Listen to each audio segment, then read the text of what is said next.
Now this is Sebastian's masterpiece. It's a Hedera. A Hedera is very rare as bonsai. Normally it does not grow like a tree. It's more a vine growing up on trees and on walls. And you do see them sometimes, but never ever a dramatic one like this. So it's obviously a tree which has been in training since quite a while, since 25 years I understand. And very soon Sebastian put this on a rock, which is fine. And now it's growing over the rock and you almost don't see it anymore, which is also fine. And then at one point, after he had trained that tree in a normal regular bonsai pot, he planted it on this artificial rock, may I say, but it looks very, very natural. If you don't know that it's artificial, you believe that it's for real. I like this very much. I like the fact that there's moss everywhere, which gives a very natural feeling of a forest. Of course, a Hedera would never grow that way ever if you leave it alone in nature. That doesn't matter. We can mimic some other tree, whatever it is. So anyway, there is a tree in the middle of a forest that's sitting on a rock and which grows. And it grows a bit wide. And that's one of the first critique points that I want to mention. I think we must be careful of not making this too long, like going longer and longer to both sides. I think we have to make sure that we stop here. And even on the other side, on the shorter side, I would even want to be maybe even shorter, maybe even cut something here and bring it up. And that's about it.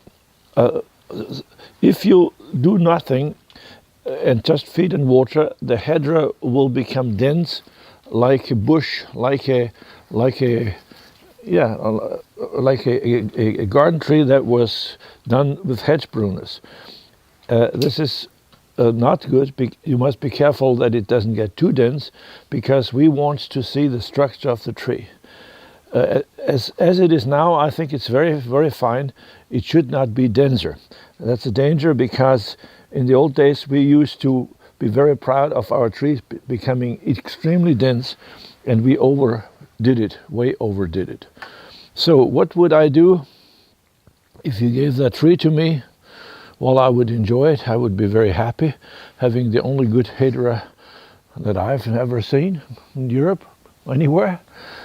And I might want to do something with this here. I know this is close to your heart, and this is a very important branch, but I may think of doing something like lifting this, and where I'm holding this now, considering cutting off. I know it breaks your heart, but that's possibly something that you might want to do.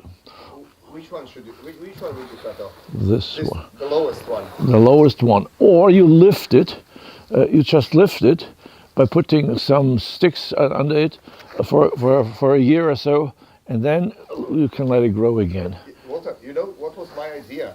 To root this branch into the soil and to let it even longer. Which is fine. Yeah. So anyway, this is not really growing like a Hedera, but it may well be that in the Amazonas jungle we have such a tree which grows like that. Okay, so any refinement or getting it show ready? Okay. What would you do? What would I have to do? Okay, make sure that this is always looking natural. Do try not to make this a very straight geometric line. Make sure that there is some variation, and that this does not start to look like a poodle. So I already said, don't make it denser, and then it already is, and don't make it nicer. The nicer you make it, the more artificial it will look, and then it looks kind of strange. So make sure that something is shorter, something is longer. There's some variation, some differences. So as if nature had done a good job. That's about what I would suggest. Otherwise, just keep going. You told me that you're going to transplant this spring. I wonder whether that's really necessary. As long as the tree grows well, it's fine. We don't want him to grow denser anyway, and we don't want him to grow longer anyway. So, so there is. If you ask my opinion, I would not repot it in the next 5 years. Just leave it alone. When it starts to really get weak, then it's about time. You have to understand that trees on a stone like that are not easy to repot, because the stone has a lot of holes, and now the roots are in there, and you must sort of almost break apart that stone in order to ever repot that tree. So my tendency is to never ever repot a tree on a stone. So you better put a tree which is already sort of finished exactly the way you want it on a stone, because it's not going to grow much after a while when you don't repot it. Well, never. Yes, I mean, that sounds like, does this man understand bonsai? Well, I think this man has seen a lot of trees. If you go to the mountains, you see trees on rocks which are sitting on that rock for 500 years, and they're still alive, and nobody has ever repotted them, so it is possible.